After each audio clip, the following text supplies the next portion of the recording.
recharging the AC on your vehicle isn't as big a deal as anybody would think it is. You need very simple things. You get a can of this from O'Reilly's or AutoZone or wherever you need, and then get one of these. And all you do is hook this up. This hooks to here. This hooks to your low pressure port. We'll get to that in a minute. This right here, if you can see it, has a gauge on it with a little arrow, 2 red lines in between. Where you want to fill your AC to using these is depending on the ambient air temperature. All right, so whatever the temperature is outside, it says it right in here. You want to turn it, so like right now it's 72 degrees.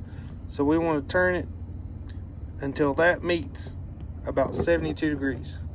So this other black needle, we're going to fill refrigerant up into that point around that red arrow right there. The other thing, and this pretty much applies to all vehicles, is you want to find the low pressure port. A lot of people open the hood and they're like, oh, here's my AC system. That's it right there. That's not it. That has a small line on it. All right, that's a high pressure port. Your low pressure port is on the big line right here.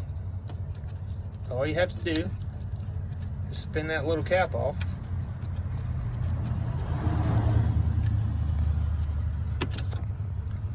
hook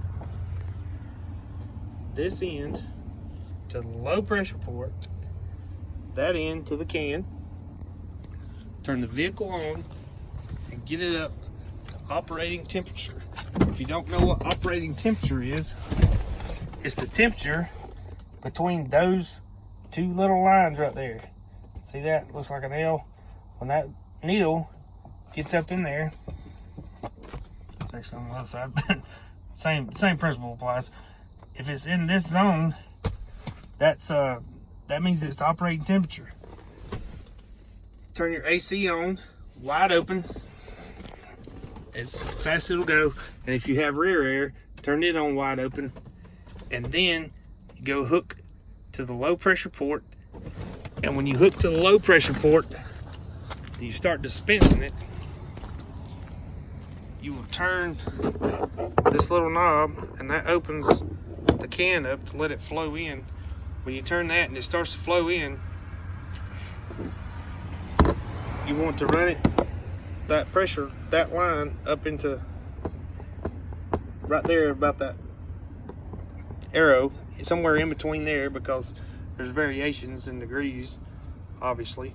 But the biggest thing is hook it on to the correct line, which is usually on every vehicle the big line, pretty much. I mean, that's it. But when you put that in and you've got it hooked to the hose, you're going to hold it, you're going to shake well first, and you're going to hold it upside down, and as you're pumping it in there and watching the gauge, you want to rotate the can just like that. 12 o'clock to 3 o'clock and back. 12 to 3 and back. And that empties the can, it empties it even, and makes sure everything's going in there at the same rate.